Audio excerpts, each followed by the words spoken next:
उमापतिं सुरगुरुं वन्दे जगत्कारणं वन्दे पन्नगभूषणं मृगधरं वन्दे पशूनां पतिं वन्दे सूर्यशशाङ्कवलिनयनं वन्दे मुकुन्दप्रियं वन्दे भक्तजनाश्रयं च वरदं वन्दे शिवं शङ्करम् ॐ मृत्युञ्जयाय रुद्राय नीलकण्ठाय शम्भवे अमृतेशाय शर्वाय महादेवाय ते नमः।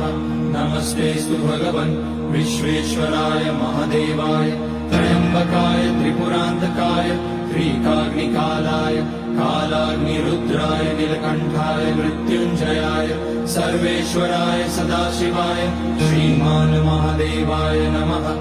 ॐ नमः शम्भवाय च मयोभवाय च नमः शङ्कराय च मयस्कराय च